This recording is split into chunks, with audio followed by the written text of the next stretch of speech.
The Ark of the Covenant, fact or fiction?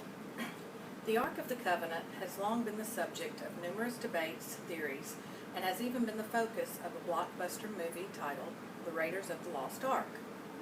The mystery and mythology surrounding the Ark of the Covenant make it a fascinating topic for research. I will take you through the building of the Ark, its biblical purpose, and various theories as to its disappearance and current whereabouts. Hopefully this information will either solidify your current beliefs in the existence of the Ark or provide you new insights you have not previously considered. According to the book of Exodus in the Holy Bible, the Ark of the Covenant was built at God's direct command. He gave specific instructions as to who the builder was to be, the type of materials to be used in its construction, and its exact measurements. In Exodus 31:1, God spoke to Moses on Mount Sinai, telling him that Bezalel was to build the Ark of the Covenant along with other artifacts. God was the earliest and greatest of all of the architects.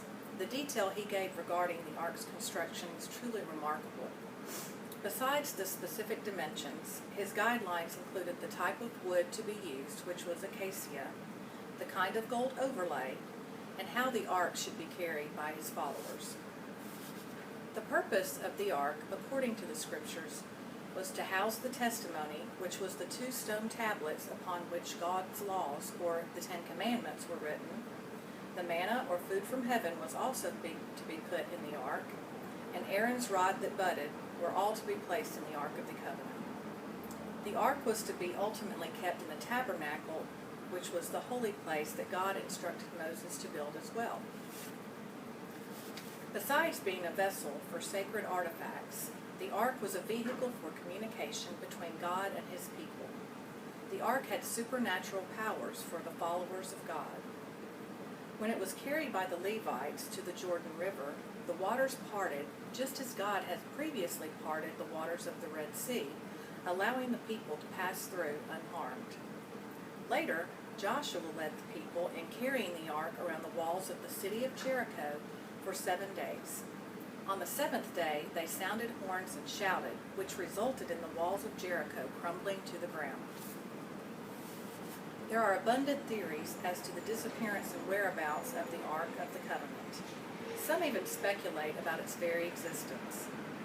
One theory is provided by Lane Rittmeyer in the January-February 1996 issue of Biblical Archaeology Review. To try and ascertain the location of the Ark, Mr. Rittmeyer first investigated and researched the location of the first and second temples, or tabernacles. He concluded that the temples previously sat directly above the famous rock, or Es Sakra, in Jerusalem. Once he established the location of the temples, he identified an area in the upper right corner of the rock that had the exact same measurements as the Ark as described in Exodus. However, Rittmeyer could not confirm this theory due to the fact that no one is allowed to excavate in or around this area or to even obtain measurements. An alternate theory is offered by Theodore Ehrlich, a private practice doctor in Los Angeles, and that is that the disappearance of the Ark was at the hands of internal thieves. Around 956 BC, King Solomon placed the Ark in the first temple.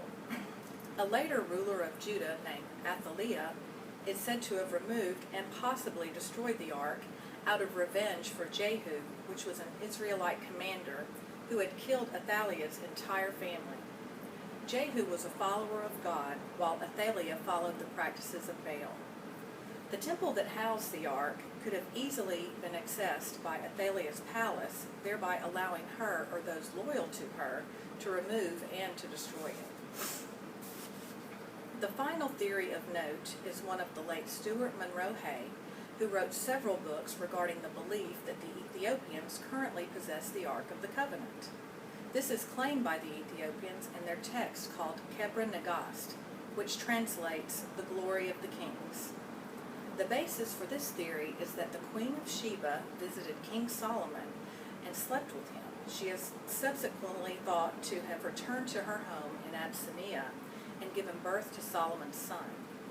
It is claimed by the Ethiopians that this son later led a group of people and carried off the Ark of the Covenant and the stone tablets, which signaled that the Abyssinians had replaced the Israelites as the chosen people of God.